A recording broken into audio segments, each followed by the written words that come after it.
Nova Manhã. Entrevista. Essa é a hora que a gente dá um tempinho para a gente receber um convidado, uma convidada, se aprofundar em temas importantes para a nossa vida, também para a nossa informação. Hoje, aqui no Nova Manhã, a gente recebe o Gustavo Stanislau, desculpa, Gustavo, me embananei aqui. Gustavo Stanislau, psiquiatra da infância e da adolescência. Bom dia, obrigado por estar aqui com a gente. Bom dia, Mauro. Bom dia, Ana. Feliz de estar aqui com vocês. O Gustavo está lançando junto com a Alcione Marques o livro Dilemas na Educação, Novas Gerações, Novos Desafios. Bom, isso é uma constante, né? A cada nova geração a gente tem novos desafios. Quais são os desafios, Gustavo, que vocês apresentam para essas novas gerações no livro de vocês? Pois é, Mauro. Sabe que na construção desse livro a gente fez uma série de reuniões tentando levantar, né, quais eram as dúvidas mais frequentes assim que vinham acontecendo dentro das escolas, né? E a gente tinha um número enorme de dilemas dessas situações. Entre elas, a gente colocou a questão da tecnologia nos dias de hoje, né?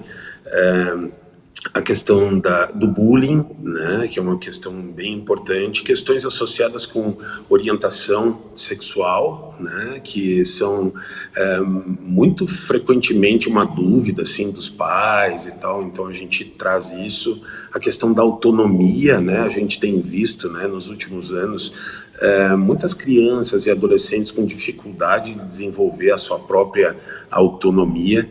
Então vejam, a gente trouxe também uma questão muito importante que vem sendo cada vez mais discutida, que é a própria questão da saúde mental do educador, né?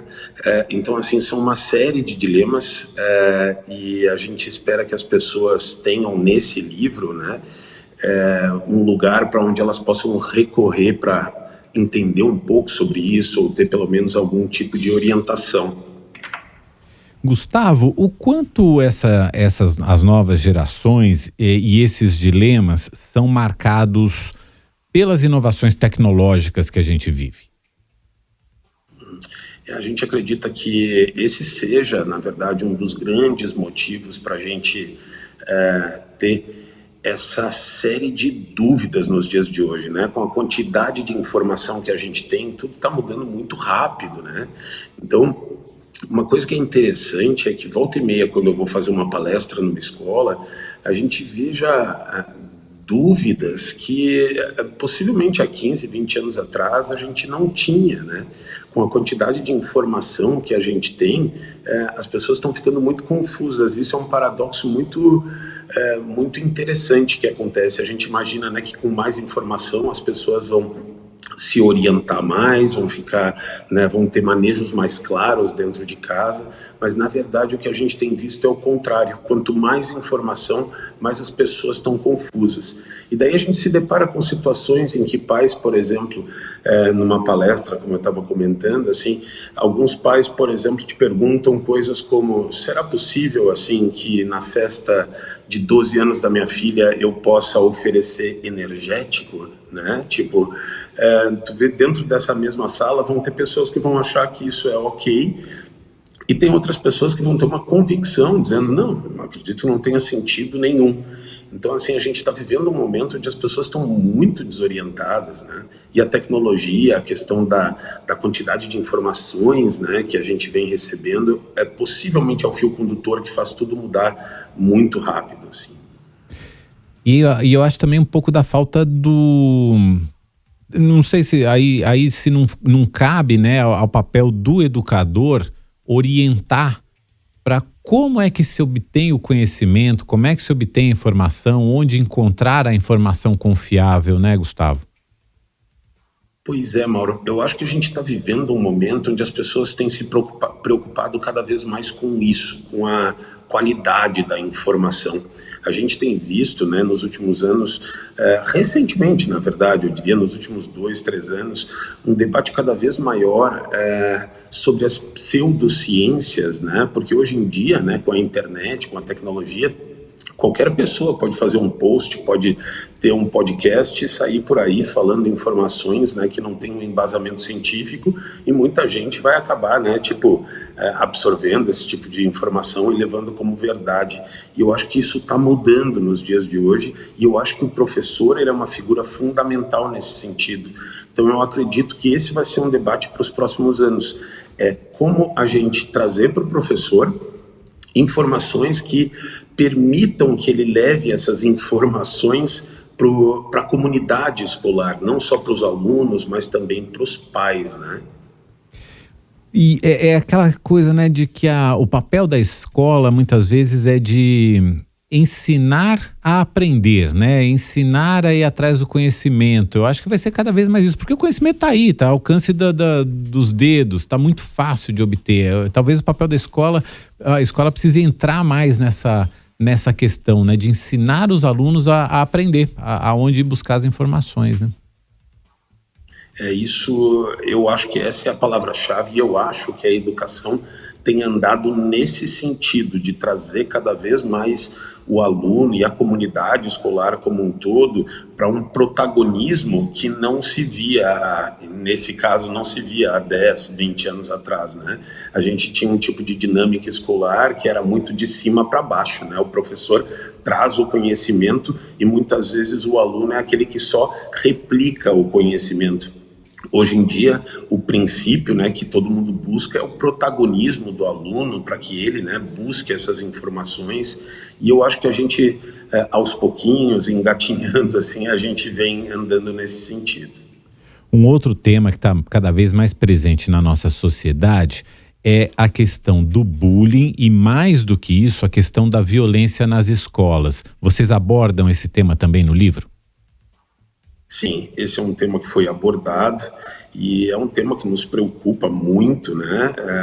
A gente vem vendo a violência em vários níveis, em vários graus, né?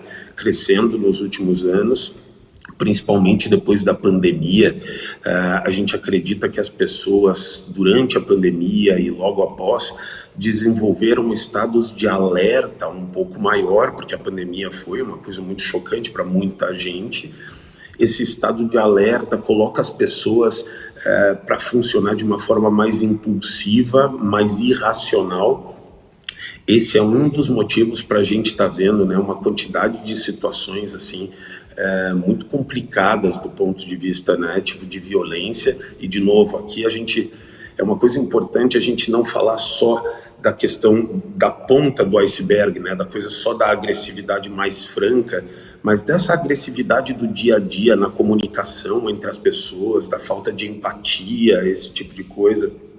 Eu acho que essa é uma outra coisa importante da gente citar, ou como aqui no Brasil a gente só fala em apagar incêndio, mas a gente não quer falar de promoção de saúde, de prevenção de transtorno, de prevenção de problemas, né?